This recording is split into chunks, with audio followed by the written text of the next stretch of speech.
Allahumma salli wa sallim ala sayyidina Muhammadin sahibil busyara. Bismillahirrahmanirrahim. Assalamualaikum warahmatullahi wabarakatuh. Bismillahirrahmanirrahim. Nawaitu ta'alluma wa ta'lima wa tazakkura wa tazkira wa naf'a wal intifa'a wal ifadah wal istifadah wal hassa ala tamassuki bi kitabillahi wa sunnati rasulihi wa du'a ilal huda wa dalalati alal khair ibtigha'a wajhillah wa mardati wa kurbi wa sawabi rabbi zidni ilman warzuqni fahman. Amin. Qala mu'alif al-imam al-kutub al-bu mawahib Abdul Wahab bin Ahmad bin Ali Asy-Syafi'i al-ma'ruf bil Imam Asy-Sya'rani fi kitab Tanbihil Muhtarin ila anqal sampai halaman 23. Wa min akhlaqihim radhiyallahu anhum, dan di antara akhlak para salafuna soleh di antaranya adalah kasratu tafwidihim ilallahi ta'ala fi amri anfusihim wa auladihim wa ashabihim. Nih, di antara akhlak salafuna soleh, orang-orang soleh dulu ya, para salaf, mereka di antara akhlaknya adalah memperbanyak berserah diri kepada Allah. Memperbanyak berserah diri, tafwid atau lebih dikenalnya tawakal. Ya. Nah, sifat berserah diri ini adalah salah satu akhlak mulia yang dilakukan oleh para salafun soleh. Fi amri anfusim, terlebih perkara tentang diri mereka, perkara tentang kehidupan dunia dan akhirat mereka langsung ya, diserahkan sepenuhnya hasilnya kepada Allah. Kalau kita manusia hanya disuruh usaha, ikhtiar. Adapun hasilnya nanti nilainya baik atau tidak itu terserah Allah, maka itu disebut tawakal. Kata Allah di dalam Al-Quran, wa may yattaqillaha yaj'al lahu makhraja. Siapa dia yang bertakwa kepada Allah dengan menjalankan perintah dan menjauhi larangannya, yaj'al lahu makhraja, Allah bakal kasih solusi ketika dia mengalami kesulitan, baik kesulitan hidup atau kesulitan yang lainnya, Allah bakal kasih kemudahan. Syaratnya takwa, syaratnya ketakwaan kita kepada Allah. Makanya kalau kadang orang mendapati hidup gua kok sulit banget, kenapa? Karena dia belum bisa memperbaiki ketakwaannya. Ketahui bagi kalian, kalau kalian pengen mengubah hidup kalian, maka awalilah dengan sholat. Ketika kalian memperbaiki sholat, maka baik kehidupan kalian. Rezeki kalian berubah menjadi baik. Nasib kalian berubah menjadi lebih baik. Ya. Kalau dunianya pengen baik, maka benerin sholat. Kalau sholatnya udah bener, insya Allah kesonoannya enak, nikmat, betul gak? Insya Allah enak. Ya. Makanya kalau ada orang nanya, gimana sih saya mau jadi orang baik nih? Langsung jawab, benerin sholat ente. Udah gitu aja. Itu solusi. Ya. Benerin sholat. Jalanin ketakwaan kepada Allah Subhanahu wa taala.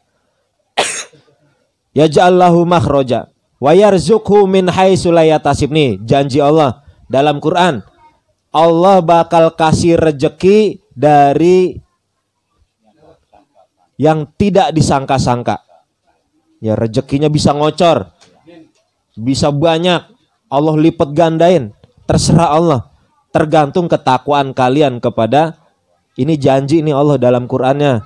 Woi, ini janji Allah, bukan bohongan ini, Quran yang ngomong. Allah langsung yang kasih informasi kepada kita. Kan Quran fungsinya begitu. Jangan cuma di pejeng aja di lemari, dibaca. Tapi jangan hanya dibaca, dia harus dipahami. Iya, habis dipahami baru amalin. Itulah fungsinya Quran. Ya, untuk pedoman hidup. Karena orang kalau nggak ada pegangan pedoman, maka hidupnya tersesat, nyasar, betul nggak? Kayak ente ngojek, misalkan dari Jakarta Utara mau ke Bandung, kagak pakai GPS, nyasar apa enggak? Nggak tahu kemana arahnya, nggak jelas karena dia nggak punya pedoman GPS untuk mencari jalan. Begitu juga mobil, ada nggak buku iniannya, petunjuknya? Biasanya pasti ada. Motor ada buku petunjuknya, betul. Kemudian handphone juga ada buku petunjuknya supaya kamu paham dan mengerti setiap komponen-komponennya. Ya, itu gunanya buku dalam elektronik. Begitu juga hidup, butuh yang namanya buku, petunjuk, ya, supaya hidupnya tidak salah arah, yaitu Quran. Nah, di salah satu informasi Quran adalah siapa dia yang bertakwa, maka Allah kasih solusi kalau dia lagi mengalami kesulitan, utang banyak, belum bayar kontrakan, belum bayar listrik, bayar air, betul gak? Anak jajan mulu, besok kondangan, beras kagak ada, tuh kan ribet banget itu, betul? Iya, mungkin kalian yang belum nikah belum ngalamin, belum tahu rasanya, tapi entar nih suatu hari nanti, ya, akan ngalamin beratnya hidup ini, ya. Makanya hargai kinerja orang tua juga tuh, beranak remaja. Orang tua itu udah banting tulang, udah kesono kemari, bagaimana caranya anak gua biar bisa hidup. Setidaknya makanlah sehari sekali, betul? Itu udah minimal banget sehari sekali. Tuh perjuangan orang tuh tua. Hingga kalian tumbuh besar dan dewasa, bisa membedakan mana yang baik dan buruk. Itu perjuangan orang tua. Wa may yatawakkal 'alallah, maka barang siapa yang bertawakal, kata Allah, berserah diri. Nih kayak cerita kita dalam kitab ini, siapa dia yang berserah diri, fahuwa hasbuh, maka Allah akan mencukupi dirinya. Tuh. Kita udah usaha nih. Udah misalkan kalian pelajar udah belajar, udah sekolah setiap hari, masuk terus nggak pernah alpa. Besokan ujian. Usaha udah selesai, ya, tinggal hasil akhir. Gimana nih ujiannya, bagus gak nih? Setelah adanya usaha, ujian kita selesai, kita lewati, maka pasti ada nilai. Setelah melewati ujian, ada buahnya daripada usaha kita dan ujian itu. Apa dia? Nilai rapot, ada ranking, betul gak? Kemudian ada tambahan lagi, naik kelas. Nah, itu diantaranya buah-buah daripada usaha. Setelah ujian selesai, kita serahkan diri kepada Allah. Apapun hasilnya, mau nilainya 7, 8, 9, 10, wallahu alam, Allah yang tahu. Biarkan, serahkan kepada Allah. Kita hanya cukup usaha, ikhtiar, kerja keras, ya, terus-terusan kerja. Kayak kagak, itu tawakalnya kurang berarti. Tawakalnya kurang. Ya, udah gitu dia punya duit, salah nitip duitnya. Nitip duitnya dibalikin lagi ke mall, dibalikin ke pasar, kan sama aja bohong. Ya, balikinnya kemana? Sebulan anak yatim kasih gocap, cepek kayak kan lumayan tuh buat nambahin berkah harta, betul gak? Atau sisihin tabungan buat kurban tahun depan keluarga besar nih, gocap kan ngumpul lama-lama setahun, betul gak? Iya begitu. Anak ada berapa nih? Ada 6 orang. Gocap setiap bulan. Wah, sedep banget punya anak begitu. Betul. Iya. Makanya orang tua kita dulu anak banyak, kenapa? Pola pikirnya dulu begini, rencananya. Kenyataannya centang berenang, malah jauh ya dari harapan. Punya anak 12, nganggur semua. Waduh, kacau ya kan. Anak bapaknya makin bingung, emaknya. Ya. Harapan kan anak 12 setiap bulan anak ngasih tuh ya.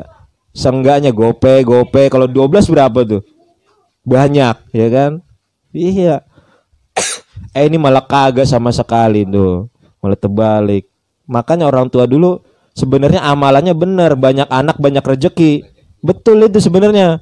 Cuman anaknya aja nggak sama konsepnya sama orang tuanya. Kagak paham dia ya. Mikirnya nikmatnya doang, banyakin anaknya bukan ke situ. Suatu hari Rasulullah Shallallahu Alaihi Wasallam itu nanti bakal bangga di hari kiamat dengan banyaknya umat.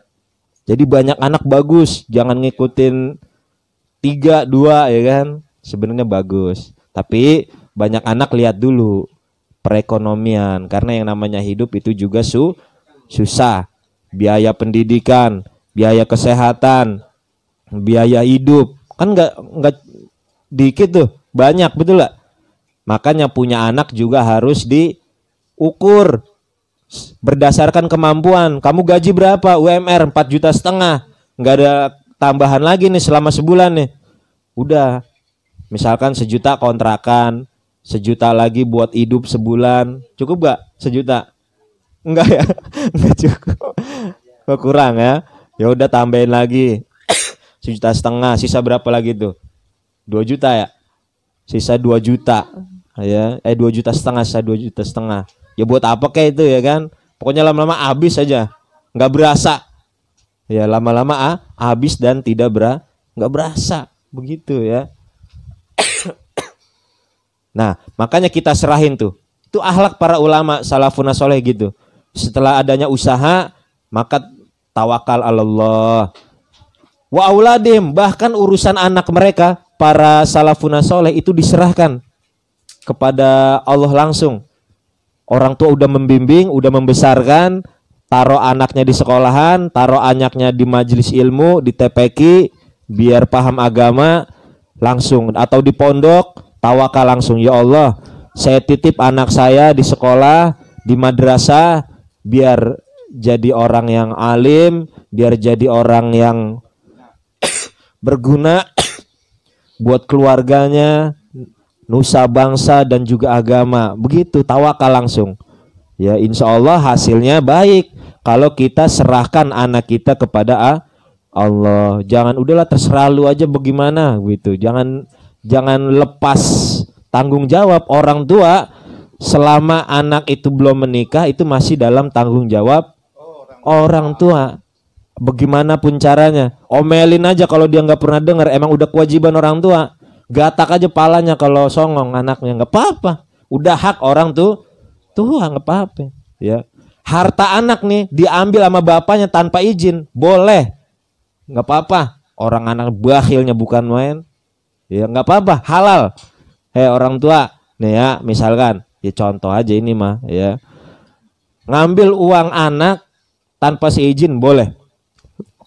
Dan tidak boleh sebaliknya, begitu ya. Kalau anak ngambil uang orang tua nggak boleh, haram ya, gitu, nggak boleh, dosa.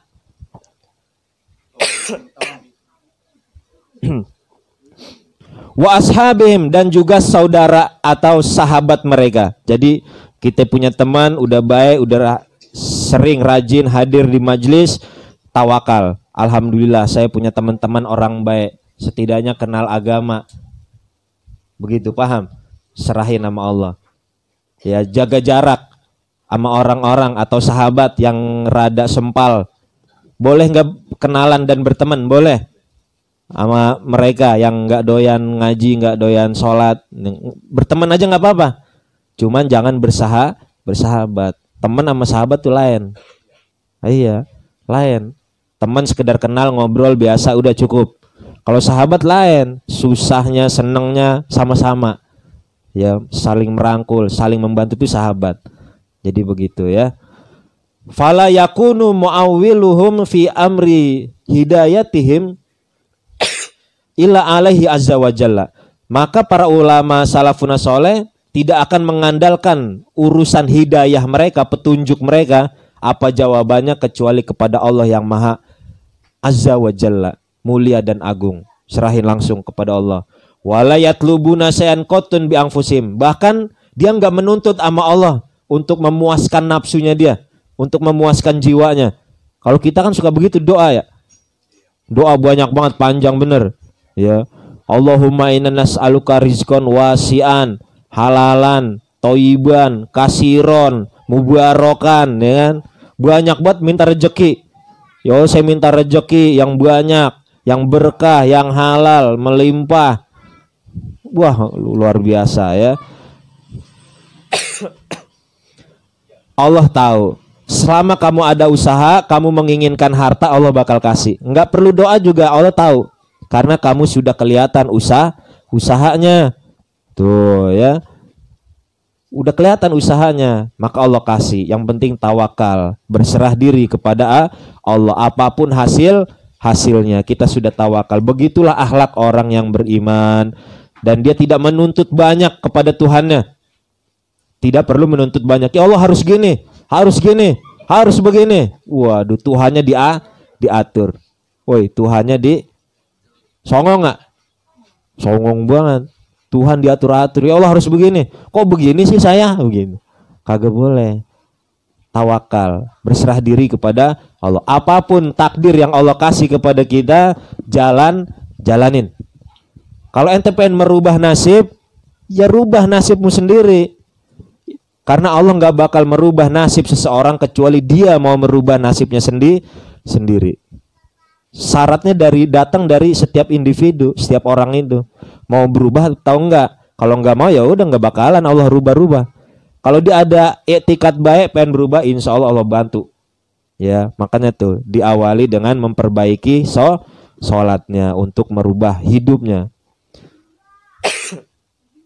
Wahum ghaibun anil istinad ilallahi ta'ala, dan mereka gaib daripada bersandar kecuali hanya kepada Allah. Dia tidak menyandarkan nasibnya kepada manusia. Ketahui, jangan pernah bersandar dan mengandalkan manusia. Bersandar kepada orang, berharap kepada orang hanya mendatangkan sakit hati. Hanya mendatangkan sakitnya hati. Ngandelin dia mulu, abangnya yang paling banyak duitnya misalkan. Lama-lama diremehin kita, betul gak? Minta-minta mulu, jangan ngandalin orang. Kalau ente bisa, ente yang kerjain. Berusaha sendiri. Ente bisa kok sama, dikasih tangan 2 sama, dikasih otak 1 sama, semuanya bentuk fisik sama semua. Ya, tinggal usahanya beda tuh. Kalau usaha semakin giat kamu daripada abang kamu itu yang sukses misalkan, maka kamu akan melebihi kesuksesannya kalau usahanya lebih banyak. Wallahu alam bisawab. Ya Rabbana tarafna bi annana tarafna. Allahumma salli wa sallim ala